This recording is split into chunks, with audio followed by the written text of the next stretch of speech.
Hello everyone, welcome to Kumar PCS academy. काफ़ी research and analysis करने के बाद आपके सामने ये वीडियो पेश करने जा रहा हूँ, जिसमें हम डिस्कस करेंगे पूरे मार्च महीने के यानी मार्च 2024 का जितना भी मोस्ट इम्पॉर्टेंट करंट अफेयर्स है।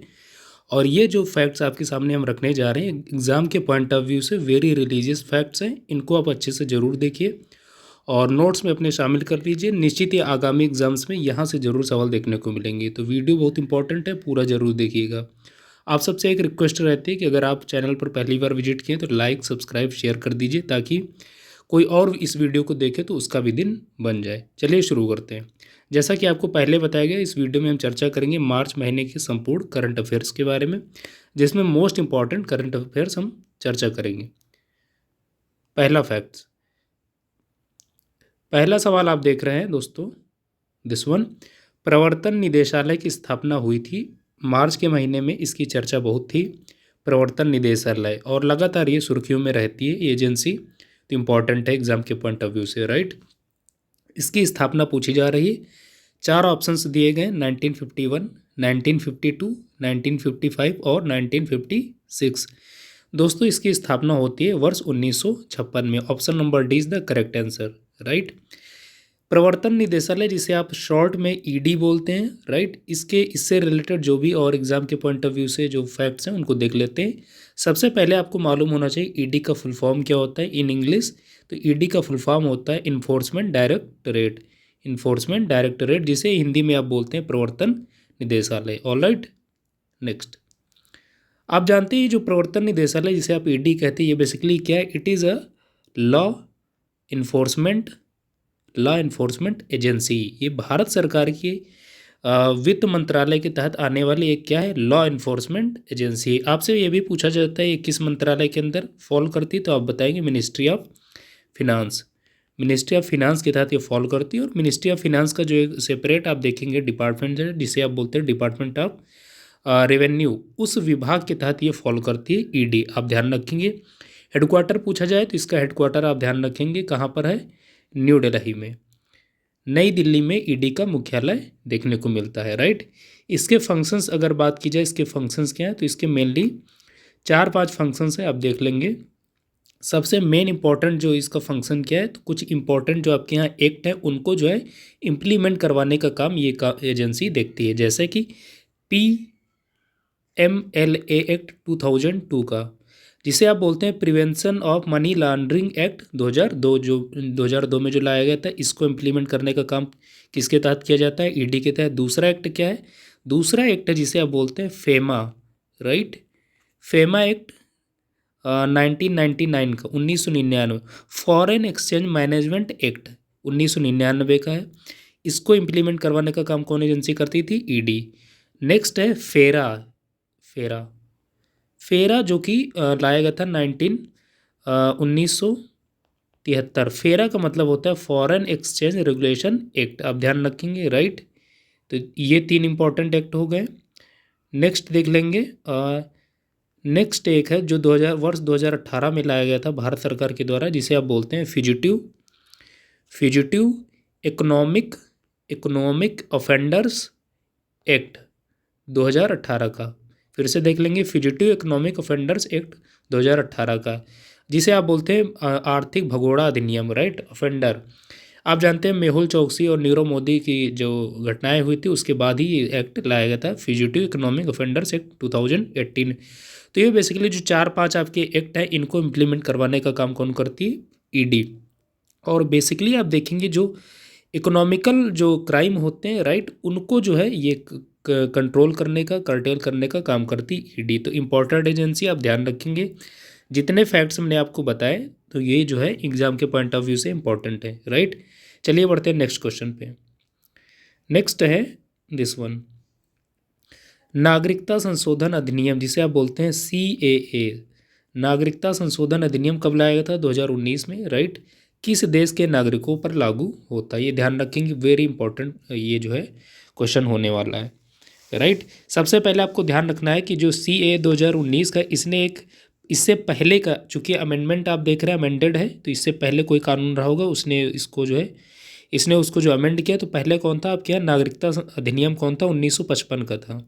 तो 1955 वाले अधिनियम को इसने अमेंड किया, ये ध्यान रखेंगे, राइट।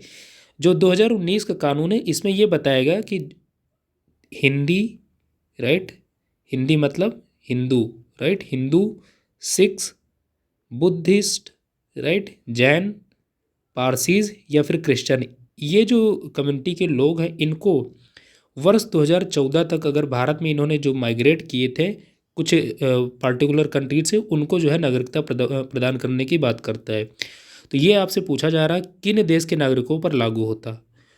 विकल्प आपके सामने रखे गए हैं, बांग्लादेश, अफगानिस्तान, पाकिस्तान या फिर उपरोक्त सभी। सवाल का सही जवाब हो जाएगा ऑप्शन नंबर डी, उपरोक्त सभी। ये जो 3 देश आप देख रहे हैं, बांग्लादेश, अफगानिस्तान, पाकिस्तान, यहाँ के जो आप देखेंगे माइनॉरिटीज़ हैं। माइनॉरिटीज़ यहाँ पर कौन है, जो हमने उपरोक्त आपको ये जो कम्युनिटी के लोग बताए, या ये जो है यहाँ पर माइनॉरिटी हैं, राइट।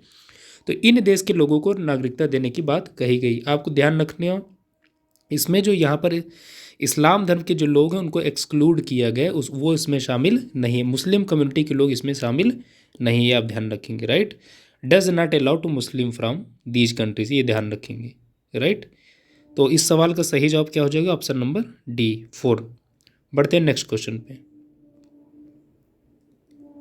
ये सवाल है, वन्य जीव संरक्षण अधिनियम की किस अनुसूची के तहत हाथियों को सूचीबद्ध किया गया है, राइट। आप जानते हैं इसकी 3 अनुसूची हैं, तो जिसकी अनुसूची फर्स्ट है उसके तहत जो एलिफेंट्स हैं उनको जो है सूचीबद्ध किया गया है, राइट। ये आप ध्यान रखेंगे। तो इस सवाल से रिलेटेड जो कुछ और इंपॉर्टेंट फैक्ट्स हैं आप ध्यान रखेंगे। सबसे पहले आप ध्यान रखेंगे वाइल्ड लाइफ प्रोटेक्शन एक्ट कब लाया गया था, 1972, वाइल्ड लाइफ प्रोटेक्शन एक्ट 1972 में। इसके अतिरिक्त एक और इम्पॉर्टेंट जो एक्ट है जो लगातार एग्जाम्स में पूछा जाता है, that is environment protection act 1986 का, 1986 का जो अधिनियम है पर्यावरण से संबंधित, जिसका नाम है इन्वायरमेंट प्रोटेक्शन एक्ट 1986। और इसी अधिनियम को आप बोलते हैं क्या, छाता विधान। किसे, इन्वायरमेंट प्रोटेक्शन एक्ट, लगातार एग्जाम्स में पूछा गया है, राइट, ध्यान रखेंगे। नेक्स्ट है, आपसे सवाल के तौर पे पूछा जाता है, चूंकि एलिफेंट से रिलेटेड क्वेश्चन है, तो आपसे पूछा जाता है प्रोजेक्ट एलिफेंट कब शुरू हुआ था। प्रोजेक्ट एलिफेंट ये शुरू हुआ था 1992 में, और संपूर्ण दुनिया में 12 अगस्त को जो है अंतर्राष्ट्रीय हाथी दिवस मनाया जाता है, राइट, ये भी ध्यान रखेंगे। नेक्स्ट एक और है प्रोजेक्ट टाइगर। प्रोजेक्ट टाइगर कब लाया गया था, वर्ष 1973 में। और टाइगर दिवस कब मनाया जाता है, तो 29 जुलाई को। ये सारे फैक्ट्स आप ध्यान रखेंगे, एग्जाम के पॉइंट ऑफ व्यू से इंपॉर्टेंट है। बढ़ते हैं नेक्स्ट क्वेश्चन पे।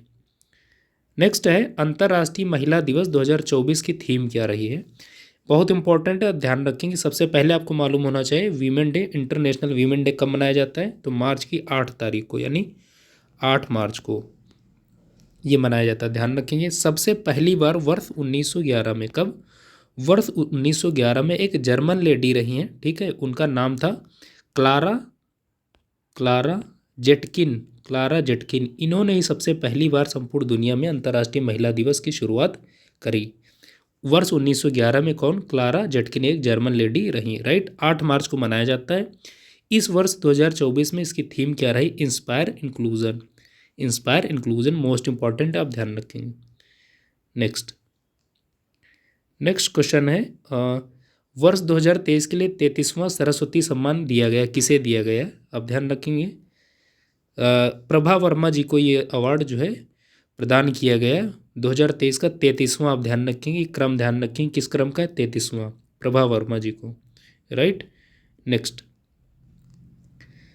क्वेश्चन है, चर्चा में रहा पापी कोंडा राष्ट्रीय उद्यान अवस्थित है, ये कहाँ पर है। पापी कोंडा राष्ट्रीय उद्यान लगातार न्यूज़पेपर्स में सुर्खियों में रहा है, तो ये आंध्र प्रदेश में देखने को मिलता है। कौन सा राष्ट्रीय उद्यान, पापी कोंडा, आप ध्यान रखेंगे। नेक्स्ट है, बहुत आप देखेंगे इंपॉर्टेंट है, 5 स्टार कैटेगरी का क्वेश्चन है। बीएसएफ की पहली महिला स्नाइपर कौन बनी है। बीएसएफ जिसे आप बॉर्डर सिक्योरिटी फोर्स कहते हैं, राइट, और इसकी पहली महिला स्नाइपर कौन बनी है, सुमन कुमारी जी, आप ध्यान रखेंगे। ये आप उनकी फ़ोटो देख रहे हैं, ये बेसिकली सब इंस्पेक्टर हैं बीएसएफ में, और ये हिमाचल प्रदेश से बिलोंग करती हैं। अभी हाल ही में इंदौर में इन्होंने यहाँ पर ट्रेनिंग ली, और आप जानते हैं जो स्नाइपर ट्रेनिंग होती है बीएसएफ की सबसे टफेस्ट ट्रेनिंग में से एक है, राइट, आप ध्यान रखेंगे। इसमें 56 कैंडिडेट्स का चयन हुआ था, जिसमें से अकेली एकमात्र वीमेन कौन थी? सुमन कुमारी जी। आप ध्यान रखेंगे, और इनको ग्रेड ए कैटेगरी का सर्टिफिकेट भी मिला, यानी इंस्ट्रक्टर कैटेगरी का। तो आप जानते हैं स्नाइपर की ट्रेनिंग बहुत हार्ड होती है, राइट। और बीएसएफ की पहली वुमेन स्नाइपर कौन बन गई? सुमन कुमारी। एग्जाम के पॉइंट ऑफ व्यू से मोस्ट इंपॉर्टेंट है, ध्यान रखेंगे। नेक्स्ट नेक्स्ट है चर्चित फ्रांसिस स्कॉट ब्रिज स्थित है कहाँ पर है? आपसे पूछा जाएगा कि हाल ही में खबरों में देखा गया फ्रांसिस स्कॉट ब्रिज कहाँ पर है, राइट। आप बताएंगे यूएसए, ध्यान रखेंगे यूएसए। यूएसए में आप जानते हैं, आप देख रहे हैं यही एक ब्रिज था, और ये एक बेसिकली कार्गो शिप आ रहा था, जो आप देखेंगे अनकंट्रोल हो गया था, यानी कंट्रोल से बाहर हो गया था। उसके तत्पश्चात ये जो है इसका जो मेन पिलर था इस ब्रिज का, उसमें टकरा गया, जिस फलस्वरूप ये जो पूरा ब्रिज है वो अब देखेंगे क्षतिग्रस्त हो गया, और लगभग इसमें काफ़ी जो डेथ टॉल है वो काफ़ी मात्रा में देखने को मिली, राइट। तो ये बहुत चर्चा में रहा है। इसका नाम क्या है? फ्रांसिस स्कॉट ब्रिज, जो कि कहाँ पे है? यूएसए में। आप ध्यान रखेंगे, राइट। बढ़ते हैं नेक्स्ट क्वेश्चन पे। नेक्स्ट है एबल पुरस्कार 2024 के विजेता कौन है, राइट। सबसे पहले आपको मालूम होना चाहिए एबल पुरस्कार किस फील्ड में दिया जाता है। तो ये आप देखेंगे मैथमेटिक्स के फील्ड में दिया जाता है। बेसिकली संपूर्ण दुनिया की जो सबसे मोस्ट इमिनेंट मैथमेटिशियंस होते हैं उनको ये अवार्ड पुरस्कृत किया जाता है। तो वर्ष 2024 का जो है एबल पुरस्कार किसे दिया गया? मिशेल टेलाग्रैंड जी को ये अवार्ड दिया गया। आप ध्यान रखेंगे, जैसा कि पहले बताया गया मैथ के फील्ड में दिया जाता है, और सबसे पहली बार वर्ष 2003 में इसकी स्थापना होती है, राइट। यानी 2003 में इसको दिया गया, राइट, ध्यान रखेंगे। और ये आप देखेंगे नॉर्वे के जो मैथमेटिशियन रहे हैं जिनका नाम था नील्स हेनरिक एबेल, उन्हीं के नाम से जो है ये इस अवार्ड को प्रोवाइड किया जाता है। तो ये सारे फैक्ट्स आप ध्यान रखेंगे। बढ़ते हैं नेक्स्ट क्वेश्चन पे। नेक्स्ट है दुनिया के पहले ओम आकार, राइट, यानी ओम शेप, जिस तरह ओम बना होता है ये आप देख रहे हैं फिगर में, राइट। ओम आकार के मंदिर का उद्घाटन कहाँ हुआ? तो राजस्थान में हुआ, और राजस्थान के डिस्ट्रिक्ट पूछा जाए तो पाली डिस्ट्रिक्ट में, राइट। पाली डिस्ट्रिक्ट का एक लोकेलिटी जिसे बोलते हैं जडान, इस एरिया में, इस लोकेलिटी में इसका जो है उद्घाटन किया गया है, राजस्थान के पाली डिस्ट्रिक्ट में। ओम शेप्ड, राइट, दुनिया का पहला जो है इस टाइप का टेम्पल है, आप ध्यान रखेंगे। नेक्स्ट क्वेश्चन है हाल ही में नेपाल ने अपनी एक पर्यटन राजधानी डिक्लेयर की, तो आपसे पूछा जाएगा कि वो कौन है? तो आप बताएंगे पोखरा। ये आप ध्यान रखेंगे, पोखरा जो अभी हाल ही में नेपाल की पर्यटन राजधानी का दर्जा प्राप्त किया है, इंपॉर्टेंट है, ध्यान रखेंगे। नेक्स्ट है लड्डू मार होली मनाई जाती है किस राज्य में मनाई जाती है? आपको 4 विकल्प दिए जाएंगे, उत्तर प्रदेश, हिमाचल प्रदेश, मध्य प्रदेश एटसेट्रा, राइट। तो आप ध्यान रखेंगे लड्डू मार होली मनाई जाती है कहाँ पर? उत्तर प्रदेश में। नेक्स्ट, हाल ही में प्रसार भारती का अध्यक्ष किसे बनाया गया? आप ध्यान रखेंगे प्रसार भारती बहुत इंपॉर्टेंट ऑर्गेनाइजेशन है, राइट। तो इसका जो है अध्यक्ष बनाया गया, किसे बनाया गया? आप ध्यान रखेंगे ये जो फोटो आप देख रहे हैं यह नवनीत कुमार सहगल जी। ये बेसिकली आप देखेंगे सीनियर मोस्ट ब्यूरोक्रेट रहे हैं, रहे क्या बल्कि वो हैं भी वर्तमान में भी। इनको जो है प्रसार भारती का वर्तमान अध्यक्छ बनाया गया, राइट, ध्यान रखेंगे। प्रसार भारती से रिलेटेड जो और इम्पोर्टेंट फैक्ट्स हैं उनको देख लीजिए। सबसे पहले इसकी स्थापना होती है वर्ष 1997 में, 1997 में, और इसका हेडक्वार्टर कहाँ पर है? न्यू दिल्ली में, राइट। ये आप ध्यान रखेंगे ये एक स्टैट्यूटरी ऑटोनोमस बॉडी है। क्या है? स्टैट्यूटरी ऑटोनोमस बॉडी है, ध्यान रखेंगे प्रसार भारती के बारे में, राइट। बढ़ते हैं नेक्स्ट क्वेश्चन के बारे में। ये सवाल है एक राष्ट्र एक चुनाव पर उच्च स्तरीय समिति की अध्यक्षता किसने की? बहुत इंपॉर्टेंट ये समिति रही है, राइट, और लगातार ये चर्चा में रहती है। तो आपसे पूछा जा सकता है कि इसके जो है अध्यक्षता किसने की? तो आप ध्यान रखेंगे ये फोटो आप देख रहे हैं ये कौन है? रामनाथ कोविंद जी, इन्होंने इसकी अध्यक्षता की है। रामनाथ कोविंद जी आप जानते हैं भारत के 14वें जो है राष्ट्रपति रहे हैं। इन्होंने 14th प्रेसिडेंट का कार्यभार संभाला, जिनका टाइम पीरियड था यानी कार्यावधि थी 2017 से वर्ष 2022। ये आप ध्यान रखेंगे। और आप इसके साथ साथ आपको ध्यान रखना है ये यूपी के एकमात्र यानी first person from UP to serve as president of India, Uttar Pradesh के पहले व्यक्ति हैं जो भारत के राष्ट्रपति का पद सुशोभित किया है, राइट, ध्यान रखेंगे। नेक्स्ट है संयुक्त राष्ट्र मानव विकास सूचकांक 2022 में भारत का स्थान क्या रहा है, right. United nation human development index बहुत इंपॉर्टेंट इंडेक्स है, लगातार चर्चा में रहती है और सवाल भी पूछे जाते हैं इससे। तो इसमें भारत की रैंकिंग रही है, लेटेस्ट जो रिपोर्ट रही उसमें 134 134वीं रही है। और यहाँ से आप देख सकते हैं what actually human development index refers, right. It is a statistic developed and compiled by the United Nation to measure various countries level of social and economic development. विभिन्न राष्ट्रों का सामाजिक और आर्थिक विकास को मेजर करने के लिए इस इंडेक्स को प्रिपेयर किया जाता है। आप ध्यान रखेंगे, इंपॉर्टेंट। इसमें भारत की रैंकिंग क्या रही? 134वीं, राइट।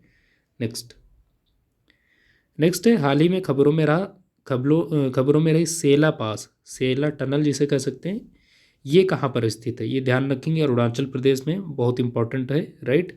और ये जोड़ती है किसको? गुवाहाटी टू तवांग। तवांग आप जानते हैं अरुणाचल प्रदेश में। तो किसके किसके बीच में? गुवाहाटी से तवांग के बीच में, जो कि अरुणाचल प्रदेश में। और ध्यान रखना ये क्या है? Two lane, right. 2 लेन वाली ये एक टनल है जिसकी लेंथ अप्रोक्सीमेटली 12.04 किलोमीटर के आसपास ये है। आप ध्यान रखेंगे, अरुणाचल प्रदेश में। हाल ही में प्रधानमंत्री जी ने इसकी इनॉग्रेशन करी, इंपॉर्टेंट है, ध्यान रखनी। नेक्स्ट है, मिस वर्ल्ड 2024 का खिताब मिला है, किसे मिला है? तो ये आप देख रहे हैं, ये है क्रिस्टीना पिज़्ज़कोवा जी। इनको जो है वर्ष 2024 का मिस वर्ल्ड का खिताब प्रदान किया गया, आप ध्यान रखेंगे, राइट। नेक्स्ट है, हाल ही में नाटो का 32nd यानी 32वां सदस्य कौन बना है? तो ध्यान रखेंगे, ये बना है Sweden, right. Sweden to join NATO's after approval from Hungary, right. NATO से आपको और भी नाटो से आपको और एक फैक्ट ध्यान रखना है। सबसे पहले इसका फुल फॉर्म आप देख लीजिए, North Atlantic Treaty Organization, right. 1949 में इसकी स्थापना होती है। और इसमें आप ध्यान रखेंगे बेसिकली अमेरिकन यानी नॉर्थ अमेरिका कॉन्टिनेंट से 2 कंट्री हैं, that is USA and Canada. बाकी जो आप रिमेनिंग 30 देख रहे हैं वो European, basically waste European country इसके जो है मेंबर है, राइट। तो अभी हाल ही में 32nd इसका मेंबर कौन बना है? Sweden, right. नेक्स्ट है एबॉर्शन यानी गर्भपात को संवैधानिक अधिकार बनाने वाला दुनिया का पहला देश कौन बना है? तो वो आप ध्यान रखेंगे, फ्रांस। वैश्विक स्तर पर ये करने वाला एक इम्पॉर्टेंट जो है एक्ट है, राइट। तो ये इंपॉर्टेंट हो जाता है एग्जाम के पॉइंट ऑफ व्यू से, आप ध्यान रखेंगे। तो ये आप देखेंगे, इसका जवाब हो जाएगा फ्रांस, इंपॉर्टेंट है, ध्यान रखेंगे। नेक्स्ट है, अंतर्राष्ट्रीय गीता महोत्सव 2024 मनाया गया, कहाँ मनाया गया? इसका आयोजन कहाँ पर हुआ? श्रीलंका में, आप ध्यान रखेंगे, इंटरनेशनल गीता महोत्सव 2024 का। नेक्स्ट है, भारत की जन औषधि पहल में शामिल होने वाला पहला देश कौन बना है? अंतर्राष्ट्रीय स्तर पर आप ध्यान रखेंगे, ये भारत की एक स्कीम है जो कि देखेंगे वर्ष 2018 से जो इसकी शुरुआत हुई थी, राइट, 2018 से। और बेसिकली आप देखेंगे किसके द्वारा? Department of pharmaceutical, right. Department of pharmaceutical के द्वारा ये शुरुआत करी गई थी वर्ष 2018 से, जिसके तहत जो जेनेरिक मेडिसिन होती हैं उनको डिस्ट्रीब्यूट किया जाता है आम पब्लिक को, राइट। और आप ध्यान रखेंगे, जो जेनेरिक मेडिसिन होती हैं इनकी खासियत होती है कि ये मूल्य में तो जो आपकी पेटेंट जो मेडिसिन होती है उनसे बहुत कम होती है, लेकिन इनकी जो गुणवत्ता है, जो क्वालिटी है, वो इक्विवेलेंट होती है किसके? जो पेटेंट मेडिसिन होती है उनके, राइट। तो बहुत इंपॉर्टेंट स्कीम है। और इसके तहत आप देखेंगे विभिन्न स्थानों पर हर जिलों में जेनरिक स्टोर यानी जनौषधि स्टोर खोले गए हैं। तो इसका जो सही जवाब हो जाएगा ऑप्शन नंबर यानी मॉरिशस, राइट। मॉरिशस अभी हाल ही में इसने ज्वाइन किया है। नेक्स्ट है, भारत की पहली अंडर वाटर मेट्रो रेल सेवा का उद्घाटन कहाँ हुआ है? तो अभी हाल ही में प्राइम मिनिस्टर ऑफ इंडिया जी मोदी जी के द्वारा इसको जो है इनाग्रेट किया गया था कोलकाता में। तो ये आप देखेंगे पहली बार जो ऐसा हो रहा है, अंडर वाटर मेट्रो कहाँ शुरू हुई? कोलकाता में, इंपॉर्टेंट है, ध्यान रखेंगे। नेक्स्ट फ्रेंड्स, आज के इस वीडियो में ये जो हमने मार्च के जितने भी मोस्ट इंपॉर्टेंट करंट अफेयर्स के फैक्ट्स आपके सामने पेश किए हैं, आई होप अगर आपने पूरा वीडियो देखा होगा तो निश्चित ये फैक्ट्स आपको बहुत इंपॉर्टेंट लगे होंगे। और एग्जाम्स में आपको ऐसे ही फैक्ट्स देखने को मिलते हैं, और ना सिर्फ वनडे एग्जाम में बल्कि कमीशन के जो एग्ज़ाम होते हैं उन सभी एग्जाम्स में ऐसे सवाल आपके सामने लगातार रखे जाते हैं। दोस्तों, वीडियो कैसा लगा आप कमेंट बॉक्स में बता सकते हैं। आपकी कोई भी प्रतिक्रिया, कोई भी कमेंट्स हैं उनको कमेंट बॉक्स में टाइप कीजिए, वहाँ पर हमेशा आपका वेलकम रहता है। और दोस्तों वीडियो ठीक लगा हो तो वीडियो को लाइक कर दीजिए, शेयर कर दीजिए। चैनल पर पहली बार विजिट कीजिए तो चैनल को सब्सक्राइब करके हमारा सपोर्ट कीजिए। और आज की वीडियो को यहीं तक रखते हैं। आप सबसे इजाज़त चाहते हैं। नमस्कार।